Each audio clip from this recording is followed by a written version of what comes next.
सत श्री अकाल। लोकरण चैनल पंजाबी देख रहे सारे दर्शकों का स्वागत। मैं गुरजिंदर सिंह भंगो ते मेरे नाल जुड़े ने दीपक कुमार फौजी जी रोहतक तो। दीपक जी वेलकम। धन्यवाद वीर जी, सत श्री अकाल जी सत श्री अकाल। दीपक जी नित असीं गल करते हैं कि किसान जथेबंदियां वालों फैसला लिया गया कि असीं MSP की लड़ाई नूं देश पद्धर उत्ते लड़ांगे बीजेपी हुकूमत के खिलाफ। इसे दे विचाले जो सुप्रीम कोर्ट वालों जनवरी 21 ਦੇ ਵਿੱਚ ਆਪਣਾ ਖੇਤੀ ਕਾਨੂੰਨਾਂ ਨੂੰ ਲੈ ਕੇ ਜੋ ਕਮੇਟੀ ਬਣਾਈ ਗਈ ਸੀ, ਉਸ ਕਮੇਟੀ ਨੇ ਰਿਪੋਰਟ, ਕਮੇਟੀ ਦੇ ਇੱਕ ਮੈਂਬਰ ਨੇ ਓਪਨ ਕਰਤੀ ਉਹ ਰਿਪੋਰਟ, ਤੇ ਕਮੇਟੀ ਦੇ ਰਿਪੋਰਟ ਜੋ ਸੌਂਪੀ ਗਈ ਸੀ ਸੁਪਰੀਮ ਕੋਰਟ ਦੇ ਵਿੱਚ ਉਹ ਸਬਮਿਟ ਕਰਵਾਈ ਗਈ ਸੀ। ਪਹਿਲਾਂ ਤਾਂ ਆਹੀ ਗਲਤ ਹੈ ਕਿ ਜੋ ਚੀਜ਼ ਸੁਪਰੀਮ ਕੋਰਟ ਦੇ ਵਿੱਚ ਸਬਮਿਟ ਹੋਊਗੀ ਤੁਸੀਂ ਉਹਨੂੰ ਜਨਤਕ ਕਿਵੇਂ ਕਰ ਸਕਦੇ ਹੋ। ਜਦੋਂ ਜਨਤਕ ਹੋਈ ਤਾਂ ਉਹਦੇ 'ਚ ਇਹ ਗੱਲ ਨਿਕਲ ਕੇ ਆਈ कि ज़्यादातर 86% ਤਾਂ देश के किसान इन्हां तीन खेती कानूनों के नाल सहमत सी। थोड़ियां जथेबंदियां सी, 3-4 जथेबंदियां सी जो इन्हां तीन खेती कानूनों का विरोध कर रहे सी। जेकर समझिया जाए पूरे इस सिनेरियो नूं, किसानां वालों फैसला लिया गया कि असीं MSP दे उत्ते देश दे विच देश व्यापी असीं अंदोलन एक होर खड़ा करांगे बीजेपी सरकार दे खिलाफ। उस दे विचाले यह रिपोर्ट आउणी किवें देखदे हो इस रिपोर्ट नूं जी दीपक जी?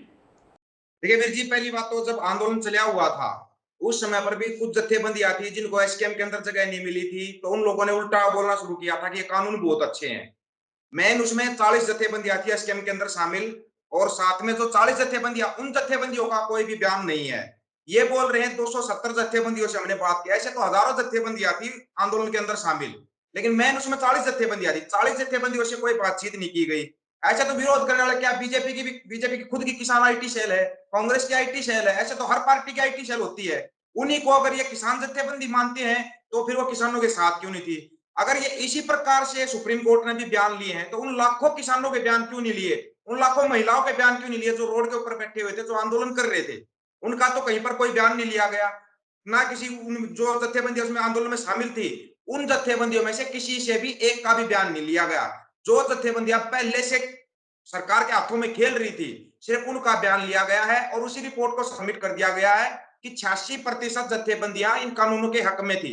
अगर 86% जत्थेबंदियां इनके हक में थी तो 3 कानून रद्द क्यों करने पड़े? सबसे बड़ी सोचने वाली बात यह है, क्या सिर्फ 14% जत्थेबंदियों के सामने झुक गई थी सरकार? यह सरकार खुद फंसती जा रही है ऐसे बयान देकर। इन्होंने बयान दिया कि सुप्रीम कोर्ट के अंदर 86% ने बयान दिया तीनों कानून अच्छे हैं। अगर कानून अच्छे हैं तो फिर इनको लागू करने चाहिए थे और बताना चाहिए था कि ये 86% जत्थेबंदियां हैं जो बोल रही है कानून अच्छे हैं। फिर कानून रद्द क्यों किए थे? खुद प्रधानमंत्री ने आके रद्द किया था। सिर्फ 14% के आगे झुक गए थे क्या प्रधानमंत्री? ये है सबसे बड़ा सवाल, और ये सवाल पूछना चाहिए इन लोगों से। जी बिल्कुल, पर समय ते रिपोर्ट जनतक करनी, जेकर आपां इस गल नूं थोड़ा जिहा दीपक जी समझिए, वड्डा करके देखिए आपां, एक तां किसान आगूआं दी हुण तैयारी है, ਉਹ ਹਾਲਾਂਕਿ इकट्ठे हो रहे हैं। गल यही भी निकल के आई कि कई किसान जथेबंदियां लगातार इस गल ते फैसला कर रही हैं कि आपां SKM नूं टुटण ना दईए, SKM नूं असीं नाल लैके चलीए। जो जिवें राजेवाल गुरनाम सिंह चरूनी होर भावें चोण लड़दे सी, क्यों ना इन्हां नूं नाल जोड़ के आपां एक ਆਪਾਂ रास्ता अपना के ही लड़ाई लड़ीए। पर बीजेपी सरकार के खिलाफ जो अंदोलन होना यह दूजा MSP के उत्ते आह सवाल वड्डे खड़े करती है जो यहो जी, क्योंकि गल यह है ना कि तुसीं कानून तो भी उत्ते हो गए जिन्होंने रिपोर्ट जनतक की है। जो सुप्रीम कोर्ट के विच लिफाफा बंद सीलबंद रिपोर्ट पई है तो वह जारी करना, जनतक करनी वो रिपोर्ट। तुसीं वड्डे हो गए कानून तो भी, जेकर समझ आवे गल नूं तां कहण दा भाव कि पिछे ना पिछे किसी ना पोलीटिकल पार्टी की वड्डी दी सहायता हैगी है ना। बिल्कुल है वीर जी। इसमें जब एसकेएम ये आंदोलन चला हुआ था उस समय भी एसकेएम के अंदर ऐसे बहुत से लोग आए थे जो सरकार के भेजे हुए थे, सरकार के नुमाइंदे थे। वो चाहते थे कि हमारे को एसकेएम में शामिल किया जाए। हो सकता है एसकेएम के अंदर जो शामिल थे उनमें भी एक आध ऐसा बंदा हो जो सारी बातें सरकार के सामने रखता हो, बताता हो कि अभी आगे की ये रणनीति है।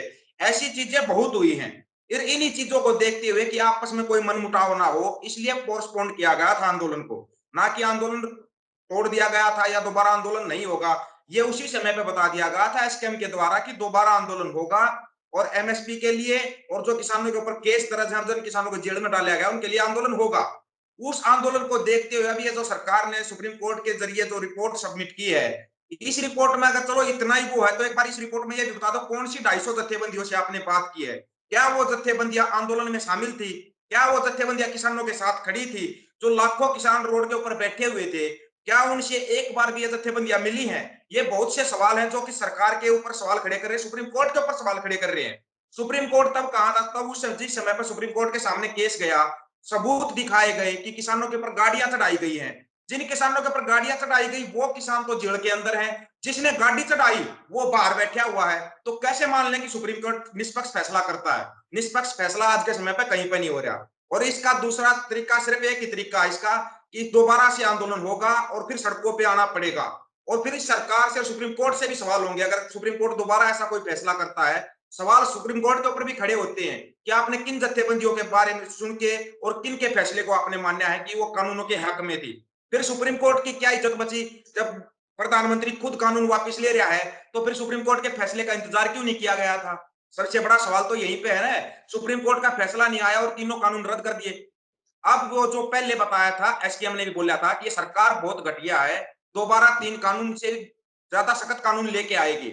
ये दूसरे कानून लेके आना चाहते हैं और सहारा सुप्रीम कोर्ट का लिया जा रहा है। ये चीज लोगों को समझनी पड़ेगी। एक समय सुप्रीम कोर्ट के वकील खुद बोले, जज खुद बोल रहे थे प्रेस कॉन्फ्रेंस करके कि हमें निष्पक्ष फैसला नहीं करने दिया जाता। अब हम कैसे मान लें कि सुप्रीम कोर्ट ने निष्पक्ष फैसला किया है? ਬਿਲਕੁਲ। ਤੇ ਮੇਨ ਗੱਲ ਤਾਂ ਆਹ ਵੀ ਹੈ ਨਾ, ਜਦੋਂ ਕਮੇਟੀ ਬਣਾਈ ਗਈ ਹੈ, ਕਮੇਟੀ ਤਾਂ ਸਿੱਧਮ ਸਿੱਧਾ ਇਹ ਗੱਲ ਸਮਝ ਦੇ ਵਿੱਚ ਆਉਂਦੀ ਹੈ ਨਾ ਕਿ ਇੱਕ ਤਰਫਾ ਹੋ ਕੇ ਹੀ ਬੋਲ ਰਹੀ ਹੈ ਕਮੇਟੀ ਦਾ। ਜਦੋਂ ਦੇਸ਼ ਦੇ ਸਾਰੇ ਕਾਨੂੰਨ 3 ਖੇਤੀ ਕਾਨੂੰਨ ਰੱਦ ਕਰਵਾਉਣ ਦੇ ਲਈ ਦੇਸ਼ ਦੇ ਸਾਰੇ ਕਿਸਾਨ ਦਿੱਲੀ ਬਾਰਡਰਾਂ ਦੇ ਉੱਤੇ ਬੈਠੇ ਸੀ, ਤਾਂ ਪਰ ਕਿਵੇਂ ਕਹਿ ਸਕਦੀ ਹੈ ਕਮੇਟੀ ਕਿ 86% ਕਿਸਾਨ ਤਾਂ ਨਾਲ ਸਹਿਮਤ ਸੀ? ਤੁਸੀਂ ਉਹਨਾਂ ਜਥੇਬੰਦੀਆਂ ਦੇ ਨਾਲ, ਆਪਣੇ ਹੀ ਖੜੀ ਕੀਤੀਆਂ ਜਥੇਬੰਦੀਆਂ ਦੇ ਨਾਲ ਤੁਸੀਂ ਗੱਲ ਕਰਕੇ ਇਹ ਗੱਲ ਕਹਿੰਦੇ ਹੋ ਕਿ ਸਰਕਾਰ ਦੇ ਨਾਲ ਸੀ ਸਾਰੇ, ਯਾਨੀ ਕਿ 3 ਖੇਤੀ ਕਾਨੂੰਨਾਂ ਦੇ ਨਾਲ ਸੀ। ਫਿਰ ਸਾਂਝੇ ਤੌਰ ਤੇ ਕਮੇਟੀ ਕਾਹਦੀ ਬਣਾਈ ਹੋਈ ਰਹੇਗੀ ਜੇ ਤੁਸੀਂ ਸਰਕਾਰ ਦੇ ਪੱਖ 'ਚ ਹੀ ਭੁਗਤਣਾ? ਮੇਨ ਗੱਲ ਤਾਂ ਆਹ ਨਾ। वही तो बात है ना। जब उस समय पर भी बोला गया था कि कमेटी गठित करनी चाहिए, जिस समय पर कमेटी गठन के लिए सरकार ने खुद ने बोला था, कोई कमेटी गठित नहीं हुई। उसके बाद सरकार ने सिर्फ उन जत्थेबंदियों से बात की है जो जत्थेबंदियां पहले से इन कानूनों के हक में थी। वो जत्थेबंदियां कानून के हक में क्यों थी? वो इसलिए थी कि उनको कहीं पर भी मौका नहीं दिया गया और उनको एसकेएम में शामिल कर दिया जाता। उनको अच्छा चंदा मिलता, अच्छा पैसा मिलता और सरकार के सामने उनका चेहरा बड़ा बनता, तो वो खुश थे। जब उनको शामिल नहीं किया गया, उनकी मंशा पहले से ये थी कि इस आंदोलन को बीच में तोड़ दें, इसलिए उनको शामिल नहीं किया गया था। लेकिन उन लोगों ने फिर एक चाल चली, उन लोगों ने इकट्ठा होके और लिखित में दे दिया सुप्रीम कोर्ट में कि हम भी किसान अगुवा है और हमारे लिए तीनों कानून बहुत अच्छे हैं। जबकि वो कहीं पर, जब लाखों आदमी बॉर्डर के ऊपर बैठे हुए थे, पंजाब के, हरियाणा के, उत्तर प्रदेश के, राजस्थान के लोग बैठे हुए थे बॉर्डर के ऊपर, तब ये 250 जत्थेबंदियां कहां थी? इन जत्थेबंदियों में से एक भी अगुवा ने आके कभी क्या उन किसानों से हालचाल पूछा? क्या उन किसानों से बातचीत की? ये सिर्फ इसलिए सवाल खड़े हो रहे हैं क्योंकि सरकार को एक छोटा सा मौका मिला, कुछ अगुवाओं की गलती से, जिन्होंने आंदोलन के, तो जो आंदोलन में शामिल थे और उन्होंने चुनाव लड़ लिया। चुनाव लड़ने के कारण सरकार को एक मौका मिला हुआ है, इसलिए सुप्रीम कोर्ट के जरिए ये जबरदस्ती एक वो थोप रहे हैं कि 86% किसान अगुवा हमारे साथ थे। एक भी किसान अगुवा उनके साथ नहीं था। कोई भी लिखित में सुप्रीम कोर्ट फिर दिखाता क्यों नहीं? पूरी जनता का, सभी जत्थेबंदियों का एक ही सवाल है, एसकेएम का भी यही सवाल रहेगा। वो कौन सी जत्थेबंदियां हैं जो इन कानूनों के हक में थी? अगर वो 86% हक में थी, तो फिर ये कानून रद्द क्यों हुए? वो 14% कौन से लोग थे जिनकी वजह से पूरी सरकार को झुकना पड़ा, सुप्रीम कोर्ट को झुकना पड़ा? वो 14% लोग कौन है? सवाल बहुत खड़े होते हैं इनकी रिपोर्ट के बाद। उन सवालों के जवाब ना सुप्रीम कोर्ट के पास है, ना सरकार के पास है। वो इसलिए नहीं है क्योंकि जो रिपोर्ट दी है सुप्रीम कोर्ट ने बिल्कुल फेक है और झूठी रिपोर्ट है। ਬਿਲਕੁਲ ਝੂਠੀ ਰਿਪੋर्ट ਹੈ। ਤੇ ਜਦੋਂ ਇਸ ਰਿਪੋर्ट ਤੇ ਫਿਰ ਕਿਸਾਨ ਜਥੇਬੰਦੀਆਂ ਦਾ किस तरह ਦਾ ਪ੍ਰਤੀਕਰਮ ਹੈ? जत्थेबंदियां खुद बोल रही हैं, एसकेएम की तरफ से अभी बयान आ जाएगा और आने भी लग रहा है। वो जत्थेबंदियां खुद पूछ रही है कौन सी 14% थी जिनके सामने आपको झुकना पड़ा? उन 14% के नाम बताओ। अगर आप 86% के नाम नहीं बता रहे, चलो हम मान लेंगे सुप्रीम कोर्ट की अपने कुछ रूल रेगुलेशन होते हैं, वो नाम नहीं बताएंगे। चलो उन 14% के नाम बताओ जिनके सामने पूरे सरकार को, सुप्रीम कोर्ट को झुकना पड़ा। वो 14% लोग कौन थे? उनके नाम बता दीजिए आप। हम तो नाम सुनना चाह रहे हैं। आप जिन लोगों ने आपको रिपोर्ट सबमिट की है कि कानून बहुत अच्छे थे, चलो उनके नाम मत बताओ, कोर्ट की अपनी मर्यादा होती है। उनके नाम तो बता दे सरकार कि वो 14% कौन थे जिनके आगे पूरी सरकार को झुकना पड़ा। कम से कम उनका तो पता चले, जनता को भी पता चले ये सिर्फ ये 14% लोग थे टकराने वाले जिनके सामने पूरी सरकार झुकी। उनका नाम भी तो पता होना चाहिए। ये रिपोर्ट झूठी और फेक है, बिल्कुल क्लियर है इस बात में। ਬਿਲਕੁਲ। ਤੇ ਦੀਪਕ ਜੀ ਫਿਰ ਅੱਗੇ ਕਿਵੇਂ ਦੇਖਦੇ ਹੋ? ਇਹ ਤਾਂ ਇੱਕ ਤਰਫਾ ਤਾਂ ਕੰਮ ਹੋ ਗਿਆ ਨਾ ਹੁਣ, ਇਹ ਤਾਂ ਸਰਕਾਰ ਵੱਲੋਂ ਤਾਂ ਮੈਸੇਜ ਸਾਹਮਣੇ ਆ ਗਿਆ ਤੇ ਕਿਸਾਨਾਂ ਦਾ ਆਪਣਾ ਸੰਘਰਸ਼ ਲਿਖਿਆ ਹੋਇਆ, ਅੱਗੇ ਕਿਵੇਂ ਦੇਖਦੇ ਹੋ ਪੂਰੇ प्रोग्राम ਨੂੰ? आगे सीधी सी बात है, आंदोलन होगा एमएसपी वालों, और जो केस लगाए गए हैं किसानों के ऊपर या जो है कर्ज माफी है, इस सब के लिए आंदोलन होगा। एमएसपी की मांग वहीं की वहीं है। ना सरकार ने कोई कमेटी गठित की, सरकार पता नहीं कौन सी कमेटियां गठित कर रही है कि 86% हमारे साथ है, वो अभी पता लग जाएगा। सभी जत्थेबंदियां एक दूसरे से संपर्क कर रही हैं, जल्दी ही सबको पता लग जाएगा। आंदोलन होगा। अभी तो 3 कानून रद्द हुए थे, अभी एमएसपी गारंटी भी लेके दिखाएंगे, किसानों का कर्ज माफी भी होगा, और जो स्वामीनाथन की रिपोर्ट है वो भी लागू होगी, और जो केस लगाए हुए हैं किसानों के ऊपर या किसान पुत्रों के ऊपर, वो केस भी रद्द होंगे, उनको जेलों से बाहर भी आना पड़ेगा। ये इसके लिए अभी आंदोलन होगा, उसी की तैयारी कर रही है सभी जत्थेबंदियां। ਬਿਲਕੁਲ। ਤੇ ਖਾਸ ਗੱਲ ਤਾਂ ਦੀਪਕ ਜੀ ਜੇਕਰ ਆਪਾਂ ਗੱਲ ਕਰੀਏ ਨਾ ਕਿ ਦੇਸ਼ ਦੀ ਕਿਸਾਨੀ ਇਸ ਕਰਕੇ ਖਤਮ ਹੋ ਰਹੀ ਹੈ ਕਿ ਦੇਸ਼ ਦੀ ਕਿਸਾਨੀ ਦੇ ਸਿਰ ਕਰਜ਼ਾ, ਉਸ ਕਰਜ਼ੇ ਦੇ ਵਿੱਚੋਂ ਕਿਸਾਨੀ ਬਾਹਰ ਨਹੀਂ ਨਿਕਲ ਕੇ ਆ ਰਹੀ। ਤੇ ਬੀਜੇਪੀ ਸਰਕਾਰ ਲਗਾਤਾਰ ਇਸ ਗੱਲ ਦਾ ਦਾਅਵਾ ਕਰ ਰਹੀ ਹੈ ਕਿ ਅਸੀਂ ਕਰਜ਼ੇ ਦੇ ਵਿੱਚੋਂ ਕੱਢਣ ਦੇ ਲਈ ਅਸੀਂ ਵਚਨਬੱਧ ਹਾਂ। ਤੁਸੀਂ ਬੀਜੇਪੀ ਸਰਕਾਰ ਦੇ ਇਹਨਾਂ ਬਿਆਨਾਂ ਨੂੰ ਕਿਵੇਂ ਦੇਖਦੇ ਹੋ ਕਿ ਅਸੀਂ ਹਰ ਉਹ ਕੋਸ਼ਿਸ਼ ਕਰਾਂਗੇ ਜੀ ਤਾਂ ਜੋ ਕਿਸਾਨੀ ਕਰਜ਼ੇ ਦੇ ਵਿੱਚੋਂ ਨਿਕਲ ਸਕੇ? अगर बीजेपी सरकार आज घोषणा करती है कि किसी किसान के ऊपर कोई कर्ज नहीं होगा, यही बीजेपी सरकार बड़े बड़े उद्योगपतियों के हजारों करोड़ रुपए कर्ज के माफ कर देती है। आज घोषणा करो बीजेपी सरकार की, जितने भी किसानों के ऊपर कर्जा है उन सबका पूर्ण कर्जा माफ, और फसलों का उचित मूल्य मिलेगा। अगर जो उचित मूल्य नहीं देगा उसको सजा का प्रावधान होगा। बीजेपी आज घोषणा करो, हमारी बीजेपी से कोई जाति दुश्मनी नहीं है। बीजेपी ये घोषणा आज करके दिखा दो कि किसानों का संपूर्ण कर्ज माफ होगा हर एक स्टेट में, पूरे देश में। हमारी कोई जाति दुश्मनी नहीं है बीजेपी से, सरकारें आती रहती है जाती रहती हैं, आगे भी आएंगी जाएंगी, लेकिन हमारा मेन मकसद है आज तक कौन सी सरकार ऐसी आई है जिसने संपूर्ण कर्ज माफ किया है किसानों का, हमें वो चाहिए। और जब तक पूरे देश में सभी किसानों का संपूर्ण कर्ज माफ नहीं हो जाता, तब तक आंदोलन, ये संघर्ष चलता रहेगा। ਬਿਲਕੁਲ ਚੱਲਦਾ ਰਹੇਗਾ। ਤੇ ਦੀਪਕ ਜੀ ਤੁਸੀਂ ਕੋਈ ਇਸ ਜੋ ਰਿਪੋਰਟ ਇਹ ਪਬਲਿਸ਼ ਕੀਤੀ ਗਈ ਹੈ, ਇਸ ਰਿਪੋਰਟ ਦੇ ਸੰਦਰਭ ਦੇ ਵਿੱਚ ਤੁਸੀਂ ਕੋਈ ਕਿਸਾਨਾਂ ਨੂੰ ਕੋਈ ਗੱਲਬਾਤ, ਕੋਈ ਮੈਸੇਜ ਦੇ ਰੂਪ ਵਿੱਚ ਕਹਿਣਾ ਚਾਹੋ, ਜਿਵੇਂ ਕਿ ਕਈ ਵਾਰ ਯਕੀਨ ਵੀ ਵੱਧ ਜਾਂਦਾ ਨਾ ਇਹਨਾਂ ਗੱਲਾਂ ਦੇ ਉੱਤੇ ਲੋਕਾਂ ਦਾ?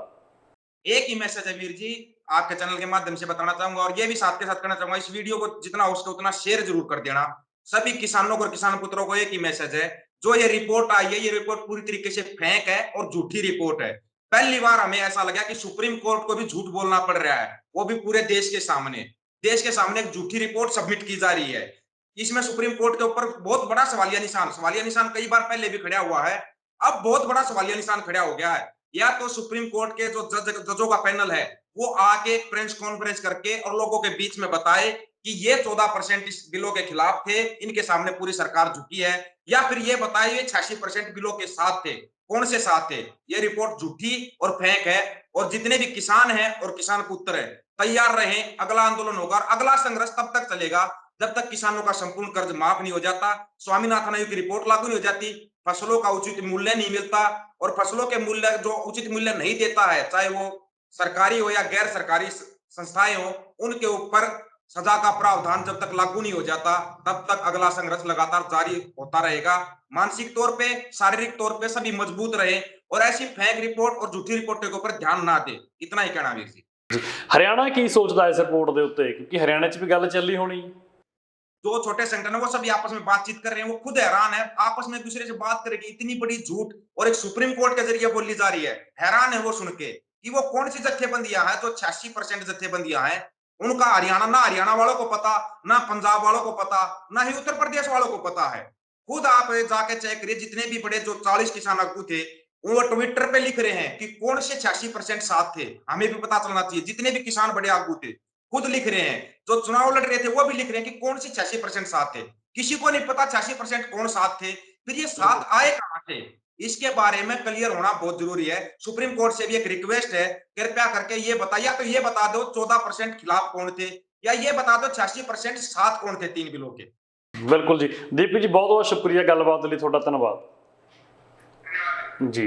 ਦੋਸਤੋ ਸਾਡੇ ਨਾਲ ਜੁੜੇ ਹੋਏ ਸੀ ਦੀਪਕ ਕੁਮਾਰ ਫੌਜੀ ਜੀ ਰੋਹਤਕ ਤੋਂ। ਤੁਸੀਂ ਬਣੇ ਰਹੋ ਤੁਹਾਡੇ ਆਪਣੇ ਚੈਨਲ ਲੋਕ ਰਾਣਾ ਚੈਨਲ ਪੰਜਾਬੀ ਤੇ। ਧੰਨਵਾਦ।